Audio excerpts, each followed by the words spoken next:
మురళీకృష్ణ చిరంజీవి కాస్త హర్ట్ అయినట్టుగా కనిపిస్తోంది. బట్ ఆయన చాలా హుందాగా అసలు ఏం జరిగింది అని చెప్పే ప్రయత్నం సుదీర్ఘంగా ఉన్నా కూడా పిన్ టు పిన్ అసలు ఏం జరిగింది పాయింట్ టు పాయింట్ మొత్తం వివరించారు.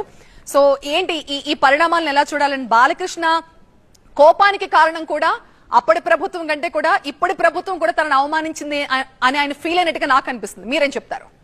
అయితే ఇది మొత్తం వ్యవహారం చాలా చిన్న అంశం కాదు, మొత్తం రాష్ట్ర రాజకీయాలనే కాదు, మొత్తం తెలుగు రాష్ట్రాల్లో ఫిల్మ్ ఇండస్ట్రీలో రెండు పెద్ద కుటుంబాల మధ్య కొత్త సమస్యకి దారితీసేటువంటి పరిస్థితి కనబడుతోంది. కామినేని శ్రీనివాస్ రేజ్ చేసిన పాయింట్స్ కి బాలకృష్ణ వివరణించేటువంటి ప్రయత్నం, దానికి ఈరోజు సుదీర్ఘమైనటువంటి లేఖ రూపంలో చిరంజీవి మొత్తం ఆ రోజు జరిగిన సంఘటనలన్నీ కూడా ఏకరువు పెట్టడం, ఈ మొత్తం వ్యవహారాన్ని గమనిస్తుంటే ఇది ఓవైపు బాలకృష్ణకి సంబంధించినటువంటి వ్యవహారాలు, రెండో వైపు చిరంజీవి కుటుంబానికి సంబంధించిన వ్యవహారాలు. అంటే సినిమా ఇండస్ట్రీలో రెండు పెద్ద వ్యక్తుల మధ్య, పెద్ద వ్యవస్థల మధ్య, పెద్ద కుటుంబాల మధ్య ఒక పెద్ద చర్చకి దారితీసేటువంటి పరిస్థితి కనబడుతుంది. ఎందుకంటే ఆ రోజు బాలకృష్ణ రాకపోవడం ఒక అంశం అయితే, బాలకృష్ణని ఆహ్వానించేటువంటి ప్రయత్నం పదే పదే చేసినప్పటికీ కూడా ఆయన అందుబాటులోకి రాలేదు.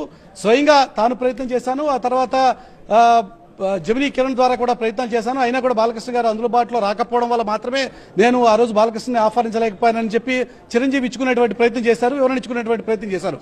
అంతవరకు ఒక అంశం. కానీ ఆన్ ది అదర్ సైడ్ ఈ మొత్తం వ్యవహారంలో ఇప్పుడు బాలకృష్ణ చేసినటువంటి ప్రకటనకి చిరంజీవి ఇచ్చినటువంటి వివరణతో గతంలో అనేక సందర్భాల్లో పవన్ కళ్యాణ్ కూడా ఈ అంశాన్ని ప్రస్తావించిన సందర్భం ఉంది. ఆ రోజు చిరంజీవిని అప్పటి ముఖ్యమంత్రిగా ఉన్నటువంటి జగన్మోహన్ రెడ్డి అవమానించారు అంటూ చేసినటువంటి కామెంట్స్ అన్ని కూడా ఇప్పుడు మళ్లీ తెర మీదకి వచ్చేటువంటి పరిస్థితి కనబడుతోంది. అంటే ఈ వ్యవహారం కేవలం రెండు కుటుంబాల మధ్య కాదు, ఈ మొత్తం వ్యవహారం ఒక పెద్ద రాజకీయ పరమైనటువంటి చర్చకి దారితీసేటువంటి పరిస్థితి కనబడుతుంది. చిరంజీవి బాలకృష్ణ చేసినటువంటి కామెంట్స్ కి చాలా ఇమ్మీడియట్ గా రెస్పాండ్ అవుతూ సుదీర్ఘంగా ఆ రోజు జరిగినటువంటి పరిణామాలన్నీ కూడా ఏకరువు పెట్టేటువంటి ప్రయత్నం చేశారు. ఆ రోజు మొదటిసారిగా ఇండివిజువల్ గా జగన్మోహన్ రెడ్డిని, అప్పటి ముఖ్యమంత్రిగా ఉన్నటువంటి జగన్మోహన్ రెడ్డిని కలిసేటువంటి ప్రయత్నం, అది కూడా పేరునాని ఆహ్వానం మేరకు జగన్ నివాసానికి వెళ్లి కలవడం, ఆ తర్వాత పరిశ్రమకి జగన్మోహన్ రెడ్డికి మధ్య కొంత గ్యాప్ ఉందని చెప్పి చర్చ జరుగుతున్న నేపథ్యంలో వాటన్నింటినీ కూడా కొంత తగ్గించేటువంటి ప్రయత్నంలో భాగంగానే అందరినీ కూడా తీసుకెళ్తున్నామని చెప్పడం.